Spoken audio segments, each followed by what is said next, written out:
Summit holding live in Asaba. We're joined now by Funke Egbemode, who is the editor with the Sun newspapers, organizers of this summit. Thank you for coming on this morning. Thank you for having me. Well, about this summit, well, might as well ask, what is the major essence of organizing this summit? Yeah, the Sun newspaper, we are the voice of the nation. So that means we are the voice of everybody. We do a lot of human interest things. We have, over the years, we've written about virtually everything. And we have pages and pages on women. We've celebrated women. We've looked at their challenges. We've analyzed how far they have come. And so we decided that it's time to also do something outside of just writing about what we believe in. And we think that it's time to bring women leaders together and then those aspiring to be leaders. So the two groups can network. So women can come together and assess how far they've come and what we are supposed to be doing and what we have done wrong and what we can do better. So the Sun put this together so we can move just beyond writing about those things we believe in to celebrate what we have achieved thus far and plan on how to do better. And this is going to be a 3-day summit, is it? Yes, it is. It started yesterday. We had 3 sessions. Today, we have another 3 sessions. Tomorrow, we will have a health walk in the morning. And then we're in Delta. We try and enjoy Delta hospitality. I look at what's been going on in Delta, look at the projects.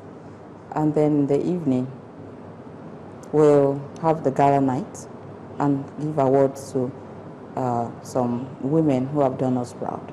You know, aspiring women leaders is something you just dropped, and I said to myself, what about the young lady there who never thought, who never aspired to be a woman leader? What can she take out of the summit that will make her see herself as a potential leader? After all, that if you can do it, if the Rear Admiral can be there, she too can actually make some impact. What is it that we're likely to get out of this summit for that young lady or woman out there? We have broken the sessions to cover as much ground as we can about different aspects of life and different areas of the economy. We're going to, yesterday we had sessions on the corporate world, deleting the limits in the corporate marketplace. In that, for instance, we had women who are already successful in the corporate marketplace. We also had a session on the female entrepreneur profits, passion and challenges. When you listen to people like that, because we have the speaker delivers the paper, and then we have the open conversation where people like Nikki Ogulesi, the MD of Rough and Tumble, share the experiences of what they have done. You had Ronke Onodeko, all of them talking about what they went through, and then how to get through the landmines without getting blown up.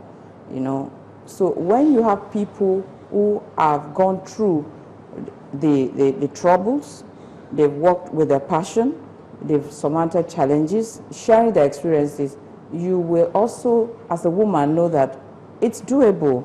You may be having a rough time right now. It may look like you're not going to get there, but when you see somebody talking about what you are going through, she's gone through it, and then here she is being celebrated. It tells you that what you're going through is just a passing phase, and it will soon become history. It will also become your own story to tell to the successor generation. That's why the summit is not just about those who are there now, it's also about the successor generation. And such stories, how does it get to the young woman in her locality? Because after the summit, how do we continue with this discourse? We will continue with this discourse because the Sun Women leadership has come to stay. We will do this every year. We will tell and retell these stories between now and next year. We will. We were already talking about mentorship yesterday. Women were given different sites, different groups that can help them move from where they are. It's not success that we can achieve overnight by moving from where we are and forward. But when we look back to where we're coming from, we know that we have not done badly. So it gives us courage that we're going to do better. Now, you talked about some of the challenges that women entrepreneurs face and all. Do you think that it's peculiar, the challenges that they face? There are certain peculiar challenges that women face alone. Are you just talking about women, the female entrepreneur or women generally? Well, perhaps women generally, but more specifically the female entrepreneur. The female entrepreneur has the challenges of being a woman, now combining it with being a female boss, being a female business owner. You have issues with your finances, with banking, with you walk into a bank and there are still very traditional, very cultural challenges. A lot of people still don't think that you can do it. You have a big idea, and there are still institutions, there are still people who think the big ideas belong to men. How can a woman want to do this? You want to start a printing press, you're supposed to start with something small. And this small woman has this big idea. She has that issue. And then she's 25, she's 35, and she is the boss of 60-year-olds, 50-year-olds. You know, men tend to, when you have a female boss, she has to cope with the idea of a man looking at her and saying, or not being able to say, but actually acting it, I feed somebody like you at home. I have somebody like you at home. So they are not, you have to deal with a man at home, deal with a man at work, and deal with cultural and social issues.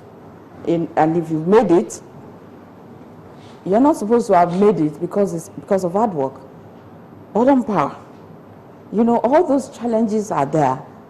And like Ms. Oputu said yesterday, if it is bottom power for a woman, who do the men sleep with? How come they are able to succeed without sleeping with anybody? And when we succeed, we must have slept with somebody. So all those challenges are there for a female entrepreneur. And a lot of people will say that the tide is beginning to change. Are we overplaying some of these challenges?